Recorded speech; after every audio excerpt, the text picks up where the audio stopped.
Agora, só quantificando um pouquinho, são parlamentares do PL, do Partido Novo e de 22 frentes parlamentares. Não que sejam cada uma tão grande, mas estão somando forças para impedir votações na Câmara dos Deputados e no Senado Federal, em protesto aí a essas decisões do Supremo que têm invadido a competência do Legislativo.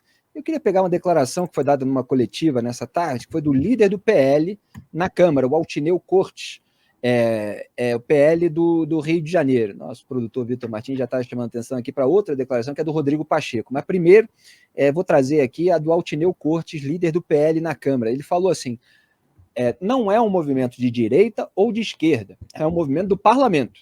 Não podemos aceitar que tenham acontecido invasões ao poder legislativo. Fomos eleitos para fazer as legislações pertinentes a diversos temas. Cada poder deve se restringir ao seu papel. Essas frentes parlamentares, reunidas com o PL e o Novo, vêm defender as prerrogativas da Câmara dos Deputados e do Senado Federal. Altineu Cortes, líder do PL. Tem muitas críticas, evidentemente, ao PL, às condutas individuais, etc. Agora, a gente tem que analisar o caso. E essa declaração está perfeita, do início ao fim. Quer dizer, reagir a invasões de competência não deveria ser um movimento de direita ou de esquerda.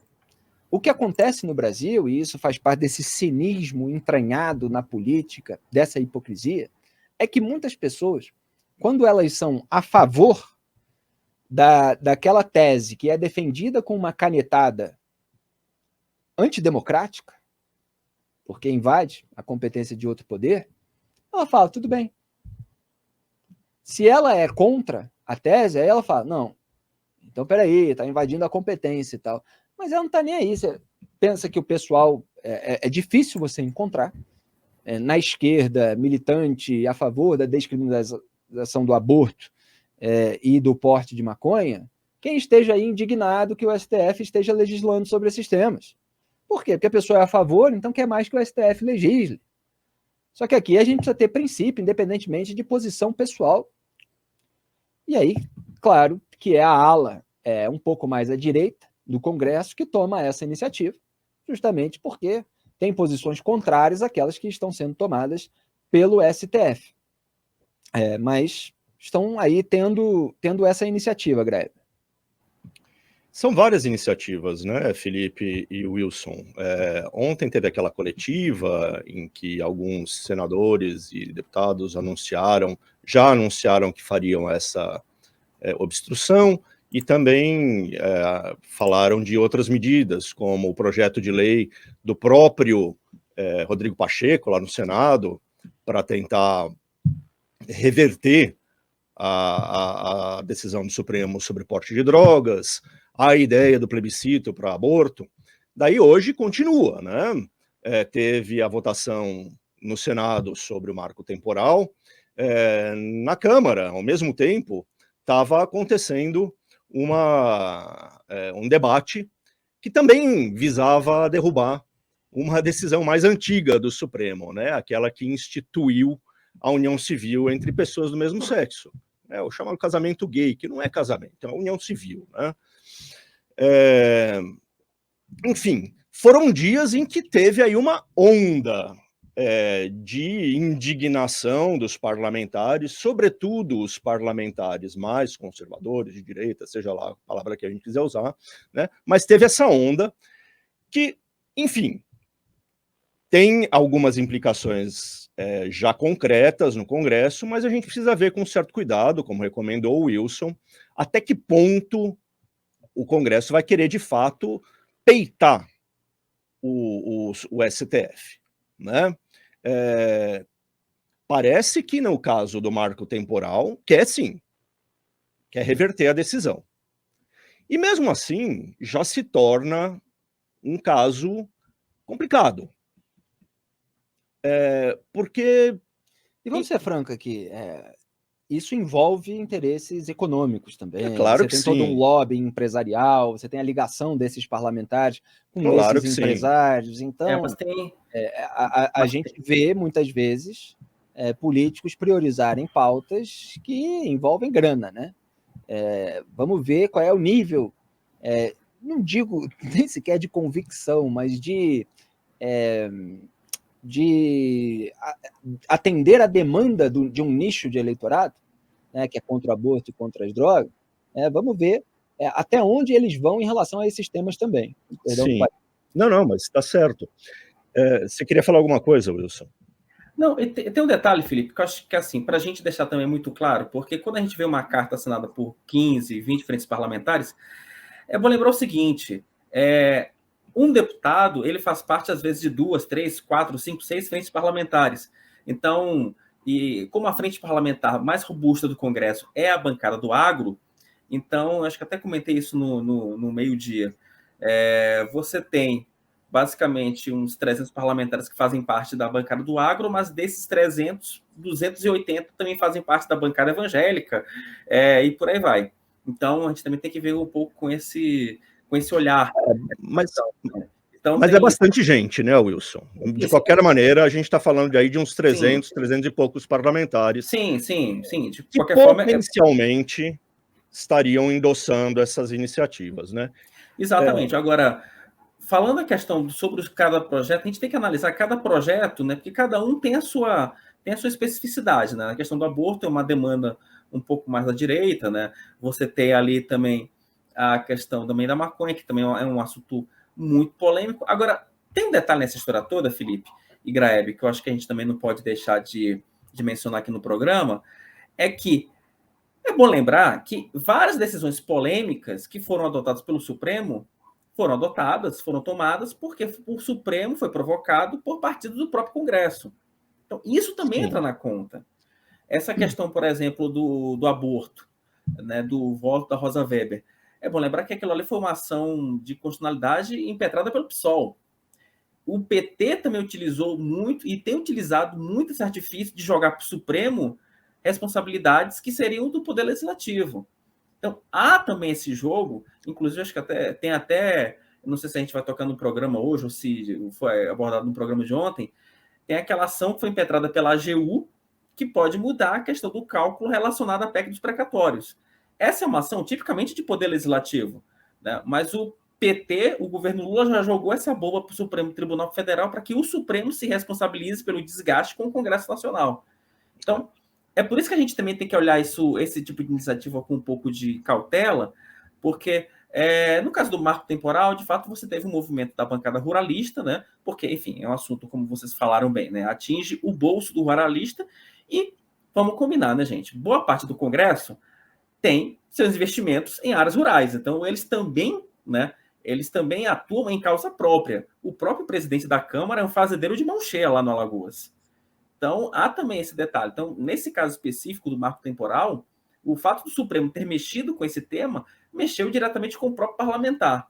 Por isso que eu tenho minhas dúvidas se em outros assuntos, como aborto, a descriminalização da maconha, ou mesmo sobre uma tentativa de você conter os ânimos do Supremo em determinadas decisões, por isso que eu tenho um pouco de receio se isso vai para frente. Porque não sei se, no cálculo político, se essa briga que a Câmara ou o Senado possam ter com o Supremo, se de fato vai valer a pena para a Câmara e para o Supremo. É bom lembrar, para a Câmara ou para o Senado. E tem outro detalhe, né, gente? É bom a gente também a gente não pode esquecer que o Supremo tem inquéritos contra deputados e contra senadores. Então, isso sempre fica ali permeando a cabeça do parlamentar. Vale a pena eu entrar numa briga e o Supremo acelerar uma investigação contra a minha pessoa? Isso também a gente também tem que colocar na balança. Né? Essa é a sujeira da República do Escândalo. Exato. Eu queria fazer uma observação, né, Wilson? Essa ideia da PEC, que poderia assustar as decisões do Supremo, isso aí é uma maluquice e é muito perigoso. Isso criaria, eu estava até escrevendo sobre isso, não seria nem uma jabuticaba, seria uma espécie de planta carnívora institucional. Isso tira o Brasil da frequência institucional de qualquer democracia que se preze no mundo. A ideia de que o Congresso pode invalidar, ou mesmo, já que eles não quiseram usar a palavra invalidar, para não parecer tão forte, mas suspender a validade de decisões do judiciário. Né? Você começa a criar impasses que caminham para o desconhecido. para a crise institucional das mais bravas. Não pode ser essa a solução, né? Essa ideia da PEC é uma maluquice. Não existe democracia no mundo que... Qual PEC você está falando? A PEC que estão querendo criar no Congresso é para suspender, o Wilson falou aí, eu acabei de colocar a efetividade de decisões do STF. Eu acabei de compartilhar o texto aí com vocês aí passei para o Vitor para colocar ali no ar, inclusive a íntegra da PEC, tá? Se precisar. Seria a decisão mais radical, que veio à tona hoje, Felipe, essa ideia, entendeu? Só para contextualizar, para não confundir, então, a cabeça do público. Você tem uma iniciativa de várias frentes parlamentares que estão fazendo obstrução no Congresso Nacional. Vou pegar até uma declaração que é bastante ilustrativa, que foi a justamente do presidente dessa frente parlamentar da agropecuária, na FPA, que é o Pedro Lupion, do PP de Roraima. Ele PP disse... do Paraná. Oi? É PP do Paraná. Do Paraná? Paraná. Pedro do Paraná. O PR saiu RR. Amiguinho do Ricardo Barros. Pois é. Então, tudo se mistura ali no Congresso Nacional. Mas pegamos aqui a declaração dele. Sejamos deputados ou senadores, cabe a nós a tomada de decisões em nome da sociedade brasileira, seja na relativização constante do direito de propriedade, seja na liberação das drogas e do aborto, na dificuldade constante da garantia da legítima defesa, a regulação de redes sociais e liberdades individuais. Isso tudo que as frentes parlamentares congregam. E aí ele continuou, ontem não tivemos votações e deliberações nesta casa, se referindo à Câmara dos Deputados, hoje também não tivemos e não vamos ter, amanhã não teremos. Todos nós estamos dando um basta a esse completo e indesejado desmonte do poder legislativo. Então, o que eu estava dizendo? É que há essa iniciativa de você fazer obstrução, inclusive em comissões, para o Congresso não funcionar, enquanto o Supremo não recuar, eventualmente. Sabe-se lá qual vai ser a consequência disso e por quanto tempo eles vão conseguir sustentar. Geralmente, quando há algum tipo de rebelião assim no Brasil, depois se dialoga, se faz um conchavo, se busca uma solução mais ou menos intermediária, ou então se compra apoio, né, para a resistência se dissipar. Agora, tem uma outra iniciativa que o Graeb está colocando, que é uma proposta de emenda à Constituição para realmente suspender decisões do STF que os parlamentares julguem que avançam sobre a competência do Poder Legislativo. Então, são dois caminhos diferentes. E, além disso, temos todas as outras iniciativas picadas que estão rodando no Congresso, né? O Pacheco quer fazer uma nova lei... Só uns minutinhos, Grebe, para terminar aqui que você estava falando da PEC, o Wilson mandou aqui o trecho. Quer ler, Wilson? Ou eu leio daqui? Não, pode ler daí, Felipe. Você tem uma voz mais aveludada para esse assunto. A emenda ao texto constitucional, artigo 1º, o artigo 49 da Constituição Federal passa a vigorar acrescido do seguinte inciso 19. Aí está lá. Deliberar por 3/5 dos membros de cada casa legislativa em 2 turnos sobre projeto de decreto legislativo do Congresso Nacional, apresentado pela maioria absoluta dos membros da Câmara e do Senado, que proponha sustar, olha aí que está o ponto, sustar decisão do STF que tenha transitado em julgado sem aprovação unânime dos seus membros e que extrapole os limites constitucionais. Quer dizer, ele está colocando ali que se não tiver aprovação unânime, quer dizer, se algum ministro divergir, então já dá essa brecha para o Congresso reagir. E é claro que tem aí uma linha não especificada, né? Que é assim, extrapolar os limites constitucionais. Que bicho é esse, né? Que bicho é esse? Quais são os critérios para se avaliar? É claro que a gente aqui avalia sobre os critérios com base na lei, etc. Mas no Congresso Nacional isso pode ser feito conforme a conveniência também. E parágrafo único, o decreto a que se refere o inciso será promulgado pelo presidente do Congresso Nacional e comunicado ao STF com vigência imediata. E aí a emenda entra em vigor na data da publicação. É o seguinte, né? Supremo Tribunal, Corte Constitucional, e o Supremo Tribunal, mal ou bem, é uma Corte Constitucional, tem uma atribuição, em qualquer país, nos Estados Unidos, na França, na Alemanha, que invade diretamente a competência do Legislativo. Para começar, tem essa. É o direito de declarar inconstitucional uma lei que foi votada pelo Legislativo, certo? O Legislativo vai lá, edita, aprova um projeto qualquer, alguém fala, isso aqui é inconstitucional. O Supremo vai lá, analisa e fala, é inconstitucional mesmo, essa lei não vale. Ou seja, isso aí está embutido na ideia de uma corte constitucional, funciona assim em todo mundo, e é uma invasão, vamos dizer assim, entre aspas, das competências de um poder pelo outro. O legislativo quer impedir que isso também aconteça. É por isso que eu estava dizendo que uma lei como essa, uma PEC como essa, tem o potencial de criar uma planta carnívora que não existe em outro lugar do mundo e que poria o Brasil numa rota esquisita. Porque a ideia é essa, o processo legislativo tem que parar em algum ponto. O processo, né, decisório no país tem que parar em algum ponto. O Rui Barbosa dizia, o Supremo é aquele que tem o direito de errar por último, acaba ali. Né? O Congresso está querendo instituir uma ferramenta para que ele possa rever a decisão do Supremo, suspender, reavaliar.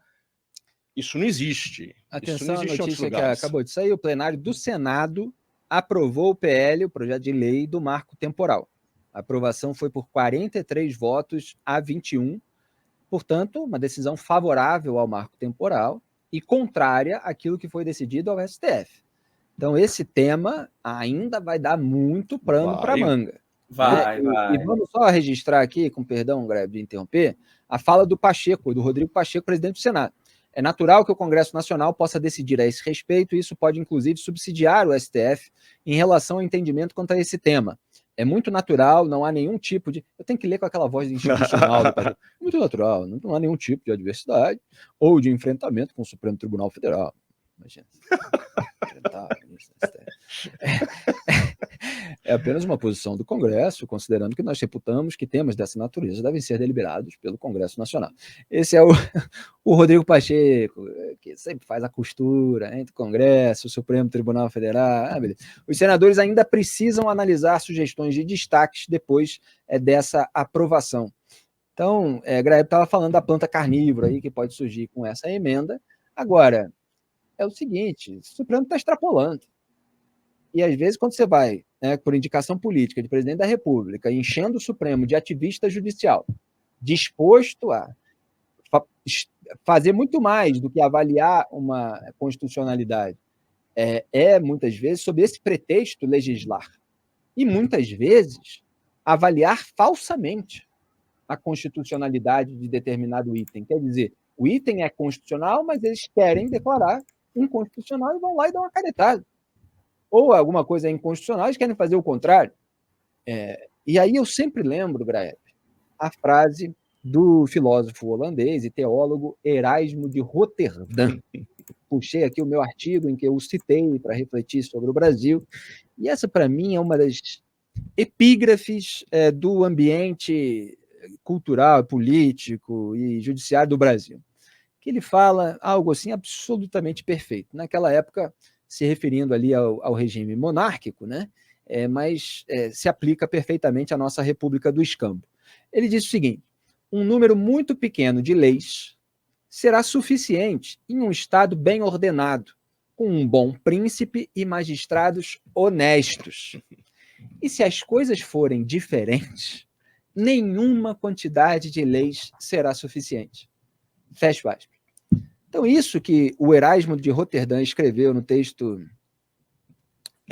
lá em 1516, olha, 1516, a educação a educação de um príncipe cristão, né? Lembrei até daquele advogado, né? Confundiu o Pequeno Príncipe. A educação de um pequeno príncipe cristão. Não, exatamente, já fui misturando tudo. Não, a educação de um príncipe cristão. Esse é o texto. Aliás, tem um livro do Senado, vou indicar aqui para os nossos leitores, muita gente pede indicação de livro, Conselhos aos Governantes, está publicado pelo próprio Senado Federal Brasileiro, em 1988. Conselho aos Governantes tem vários textos muito importantes, eu articulei eles no meu artigo Dom Pedro II contra Bolsonaro e a falsa oposição durante o governo Bolsonaro. Mas então, o que ele está mostrando com antecedência de séculos? Que quando você não tem pessoas, ele está usando uma palavra forte, né? Eu vou aqui amenizar, né?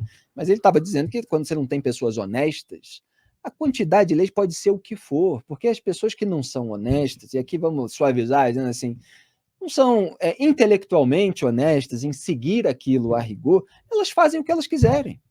Se elas têm o poder da caneta, elas fazem. Não há quantidade de leis capazes de segurá-las. Não há arcabouço institucional capaz de segurar. Agora, quando você tem pessoas honestas que estão no poder, etc., basta um pequeno número de leis, porque as decisões vão ser tomadas com bom senso, etc. Isso que o Brasil nunca viu.